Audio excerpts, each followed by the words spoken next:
Assalamualaikum warahmatullahi wabarakatuh. Pada pertemuan kali ini kita akan mempelajari tentang pernikahan dalam syariat Islam. Adapun tujuan pembelajaran yang ingin dicapai adalah yang pertama, peserta didik dapat memahami pengertian nikah menurut syariat Islam. Kemudian peserta didik dapat menganalisis dalil tentang pernikahan baik Al-Quran maupun hadis. Kemudian yang ketiga, peserta didik dapat memahami hukum-hukum pernikahan. Yang keempat, peserta didik dapat mengetahui tujuan pernikahan. Yang keempat, peserta didik dapat memahami atau menganalisa rukun nikah dan syarat pernikahan.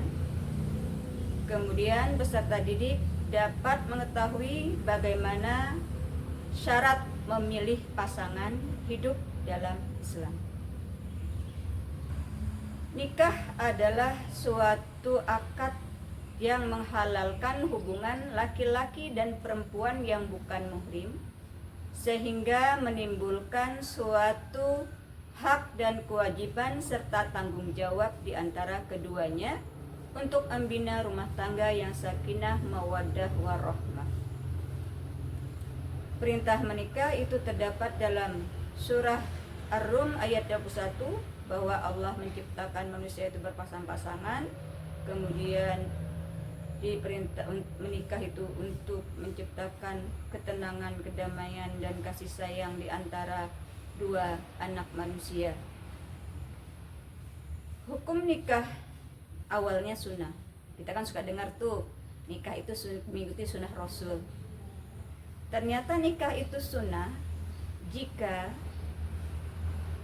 laki-laki sudah memiliki penghasilan, kemudian sehat jasmani dan rohaninya, dan mampu untuk menghindari diri dari perbuatan zina. Jadi dia masih mampu tuh untuk menghindari dirinya dari perbuatan zina, maka hukumnya adalah sunnah untuk menikah bagi laki-laki yang seperti ini. Kemudian hukum nikah itu wajib. Kapan nikah itu hukumnya wajib? Nikah hukumnya menjadi wajib jika syarat yang tadi pertama itu sudah memiliki penghasilan, kemudian sehat jasmani dan rohani, kemudian satu yang penting, sudah tidak bisa lagi mengendalikan diri dari perbuatan zina. Misalnya, apa sih perbuatan yang mendekati zina atau bisa membuat orang itu berzina? Seorang laki-laki jika pulang bekerja misalnya sukanya nongkrong atau mampir di kafe-kafe atau di biliar atau di klub-klub malam, yang mana di sana tentulah kita tahu isinya apa, tidak perlu kita bahas secara luas. Nah, mungkin untuk menghilangkan stresnya, kemudian untuk menetralkan jiwa raganya, gejolak nafsunya, dia bisa menghadiri itu. Padahal dalam Islam untuk mengurangi hawa nafsu itu adalah dengan cara berpuasa. Diperbanyak puasa sunnahnya. Kemudian berolahraga yang teratur, makan makanan yang sehat, berperilaku hidup yang sehat. Itu caranya menghindari diri dari perbuatan zina.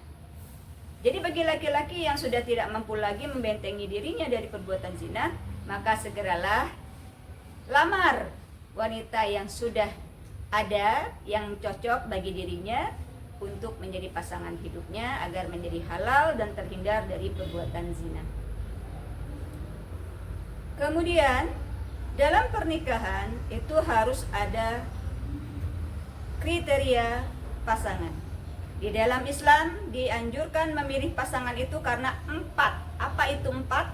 Pertama, karena hartanya.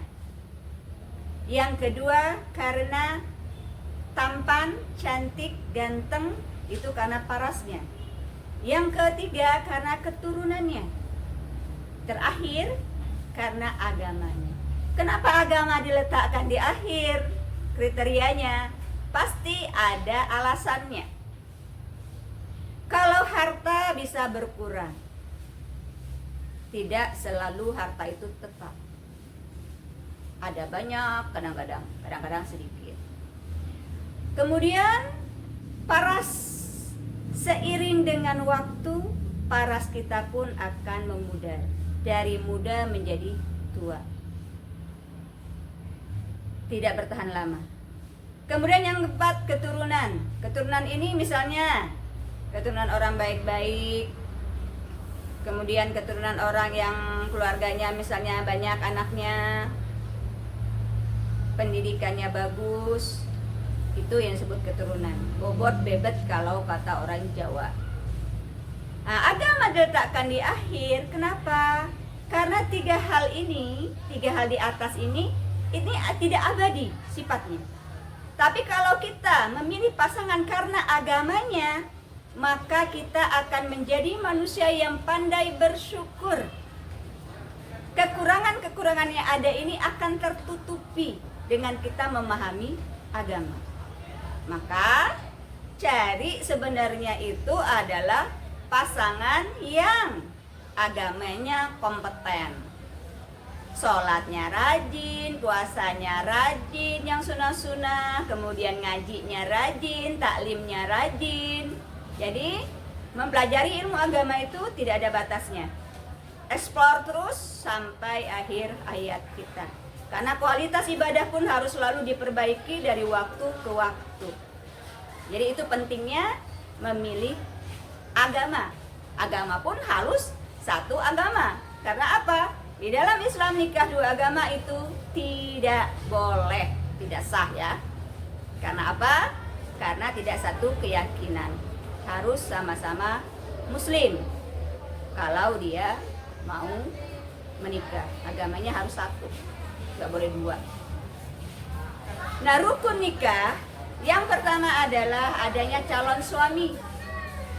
Calon suami ini syaratnya adalah laki-laki ya, jelas laki-lakinya, sehat, berakal sehat, kemudian Islam, kemudian jelas identitasnya. Walaupun laki-laki boleh berpoligami, ya laki-laki kan boleh tuh berpoligami. Saat berkenalan tuh harus jelas siapa dia, apakah sudah beristri atau belum, sehingga wanita itu tidak tertipu.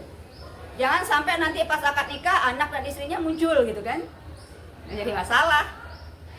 Apalagi bagi keluarga besar perempuan, pasti masalah besar itu. Makanya harus jelas identitasnya. Kemudian syaratnya lagi tidak sedang dalam melakukan ibadah haji ataupun umroh. Ya. Calon istri itu benar-benar jelas wanita, bukan waria. Kemudian beragama Islam, berakal sehat, tidak sedang masa idah. Masa idah itu apa anak-anak? Masa tunggu bagi seorang wanita setelah dicerai mati ataupun cerai hidup oleh suaminya. Jadi setelah selesai masa idahnya, baru dia boleh menikah kalau mau. Kalau nggak mau jangan dipaksa. Kemudian tidak sedang melaksanakan haji ataupun umroh, tidak sedang berpakaian ihram gitu ya. Kemudian yang ketiga, ada wali dari pihak perempuan. Jadi yang butuh wali itu calon mempelai perempuan. Laki-laki nggak butuh wali, dia mewalikan dirinya sendiri. Nah, wali ada dua jenis. Ada wali nasab, ada wali hakim. Wali nasab adalah laki-laki yang menjadi wali dari perempuan yang ada hubungan nasab atau keturunan dengan calon istri tadi. Nah, yang berhak menjadi wali adalah keluarga dari pihak ayah, garis keturunan ayah. Jadi bukan garis keturunan ibu. Jadi garis keturunan dari pihak ayah. Syaratnya juga sama, wanita itu, laki-laki yang menjadi wali itu adalah beragama Islam, berakal sehat, mampu berlaku adil, kemudian memiliki hubungan nasab dengan calon mempelai perempuan. Kalau dia wali nasab. Nah, wali hakim, siapa itu wali hakim? wali yang tidak punya hubungan sama sekali dengan pihak perempuannya atau calon mempelai perempuannya. Kenapa? Ini diambil dari pemerintahan. Misal Pak KUA itu, pernahkah lihat ijab kabul antara mempelai laki-laki dan pihak yang mewakilkan wali perempuan dari pihak KUA yang menjabat tangan laki-laki itu?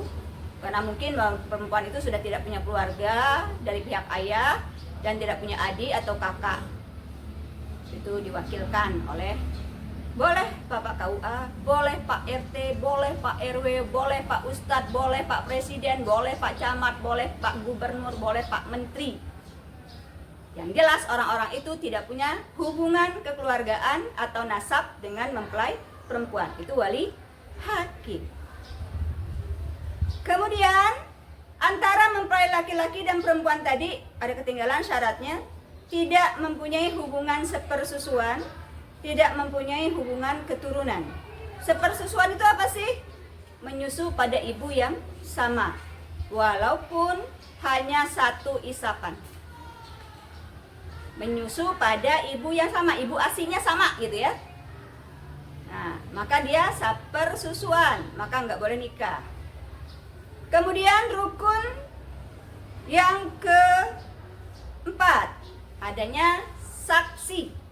Saksi juga harus laki-laki, beragama Islam, berakal sehat, mampu berlaku adil.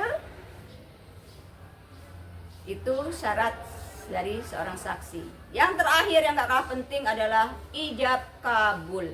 Ijab itu adalah ucapan dari pihak wali perempuan, kabulnya dari pihak mempelai calon laki-laki atau calon suami mempelai laki-laki.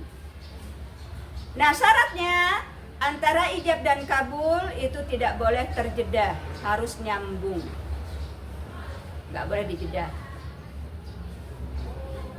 Makanya kenapa saat akad nikah ijab kabul itu biasanya ditulis di atas meja, ditempelkan, kemudian diucapkan oleh mempelai laki-laki. Mahar kenapa tidak masuk dalam rukun? Karena mahar itu adalah pemberian dari laki-laki calon suami kepada calon istrinya atas permintaan istri. Dia maunya apa maharnya, makanya nggak masuk rukun. Jadi boleh kalau nikah tanpa maharnya berupa benda, boleh, karena sebaik-baik perempuan adalah yang paling murah maharnya. Wanita yang paling baik adalah calon istri yang paling baik, yang permintaannya paling murah. Diibaratkanlah oleh Rasulullah waktu itu menggunakan maharnya cincin dari besi minimal. Kalau zaman sekarang kan bervariasi maharnya. Ada yang Asmaul Husna doang, ada yang cuma Asral Ar-Rahman. Terserah permintaan perempuan, sanggup nggak dipenuhi oleh pihak laki-lakinya. Itu rukun dan syarat nikah. Adapun tujuan orang nikah itu mau ngapain? Nah, ada tujuannya. Yang pertama, melaksanakan perintah Allah dan Rasulnya, menghindari diri dari perbuatan zina. Kemudian untuk memenuhi kebutuhan biologis secara sah. Yang ketiga adalah untuk membentuk keluarga besar, silaturahim antara keluarga laki-laki dan perempuan. Yang keempat itu adalah untuk membentengi diri sehingga bisa untuk berakhlak mulia di depan orang banyak. Karena orang yang sudah menikah itu kan pandangannya berbeda dengan orang yang belum menikah. Jadi bisa membentengi diri dari perbuatan-perbuatan yang tidak diinginkan dengan kita menikah. Menjalin rasa cinta, rasa sayang secara ma'ruf yang diridhoi oleh Allah Subhanahu wa ta'ala. Itu tentang materi pernikahan yang bisa disampaikan hari ini. Semoga bermanfaat, dan jangan lupa dalam memilih pasangan 4 hal tadi harus dipahami dengan baik agar tidak salah dalam memilih pasangan. Karena kita berkeluarga bukan untuk 1-2 hari, kalau bisa untuk sepanjang hayat hidup kita sampai mati, itulah pasangan kita, sehingga nanti di akhirat bisa berkumpul lagi, dipertemukan bersama. Sekian, terima kasih. Assalamualaikum warahmatullahi wabarakatuh.